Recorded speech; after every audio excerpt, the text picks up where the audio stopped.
Nakatangkayag manen iti init. For a lot of youngsters my age, today is just as yesterday. But for me, each day is another day to thank God that I am alive. As the sun touched my skin, it reminded me of the land that my Yapayo ancestors have fought to claim it as their own.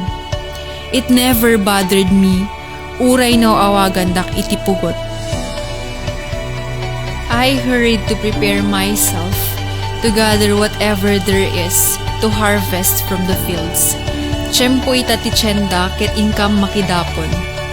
My father also went to the river to try his luck. In kaubingan na ti agkalap ket amok anagasat manin isuna.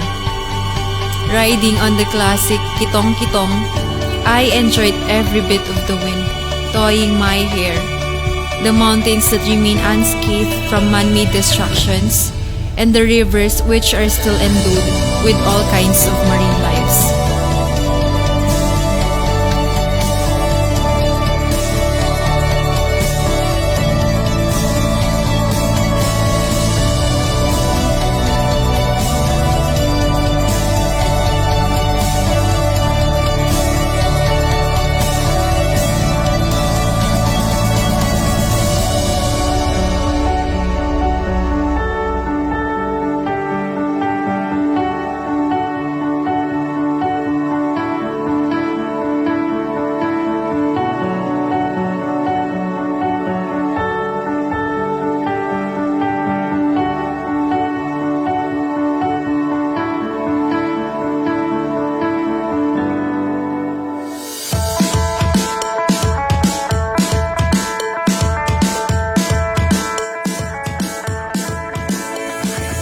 Passing by our neighboring barangays, my heart skipped a bit of the array of golden bottles of honey and fantasized about how sweet they are.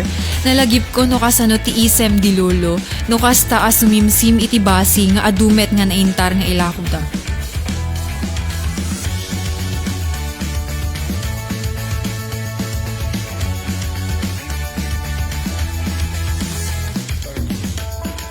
As I stepped down the vehicle, I gladly embraced the hurdle of working for hours just to get all our products be disposed. Tapno adaagas banugni.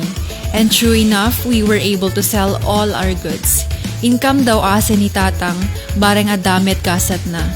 Still far from his spot, makita nga itang tanggaya na, dagiti natabukulan ken naala na.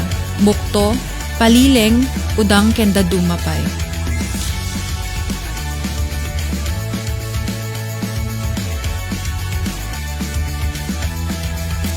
Siraragsak kam ngarud ang nagdadanggay nga nagyaman iti apo.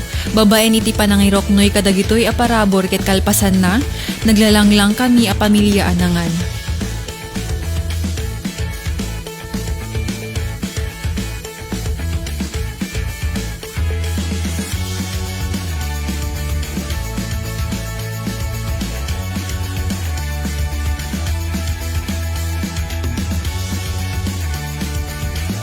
Being an Ilocano with diverse cultures has made me master every odds that came my way.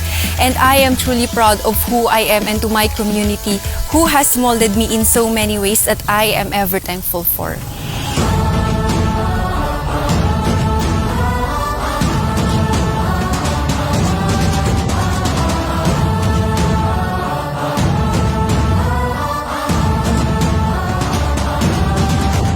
I am aware that life nowadays is slowly robbed by the hassles of social media, not to mention the threats of the pandemic.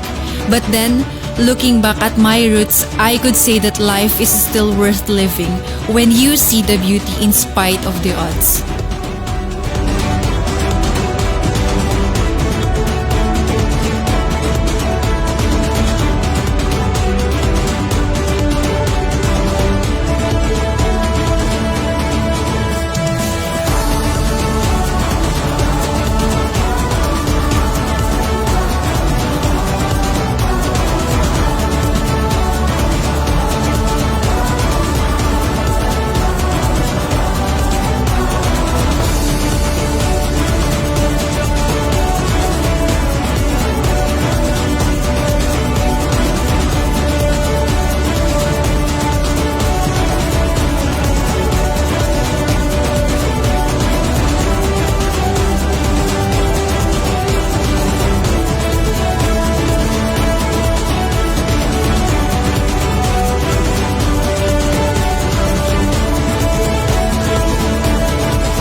Just like the windmills that my town is known for, it works because of how strong the winds are.